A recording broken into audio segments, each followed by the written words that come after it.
Čo s deťmi? Túto otázku riešia tisícky rodičov žijúcich v Bruseli. Mnohí, ako napríklad Katrin, sa o tom, že školy zostanú zatvorené, dozvedela až v nedeľu o 7 večer. Neostávalo jej nič iné, iba zostať doma.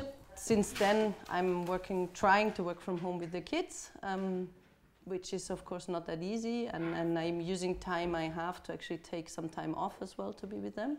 Po 2 dňoch sa zajtra bruselské školy opäť otvoria. Strážiť ich bude 300 policajtov a rodičia nebudú môcť odprevadiť deti až dovnútra. Pred budovou ich vyzdvihnú učitelia.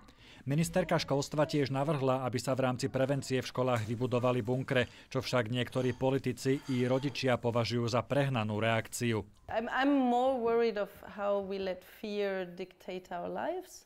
I think that's what scares me much more. So I think I'm more worried that now in the future this is what we'll always do. Okrem škôl bude od zajtra premávať aj bruselské metro a otvoria sa múzea. Premiér Charles Michel chce, aby sa mesto postupne vrátilo do normálneho života, aj keď 4., najvyšší stupeň nebezpečia bude platiť minimálne do pondelka. Ešte pred pár dňami na tomto mieste neboli žiadne bezpečnostné kontroly. Teraz však všetci cestujúci smerujúci napríklad do Amsterdamu alebo Paríža musia ešte pred nástupom na vlak ukázať svoj lístok a tiež preukaz totožnosti.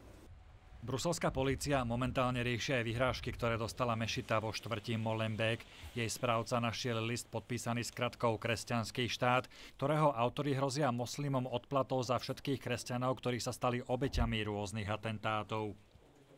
C'est-à-dire, c'est une lettre qu'on prend au sérieux quand même. C'est vrai, on doit plus faire attention, il y a beaucoup plus de vigilance. Et c'est une lettre quand même qui est diffusée dans tous les médias. Jamal je predsedom Rady Mešit Molenbeeku, ktorú tvorí 22 modlitební. Ostro odsúdil atentáty v Paríži i ideológiu islamského štátu.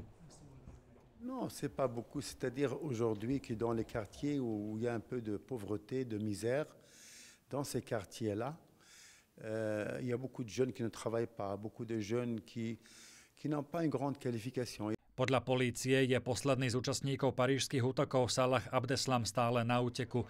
Niektoré médiá tvrdili, že ho videli v okolí mesta Liež a mohol utiecť do Nemecka.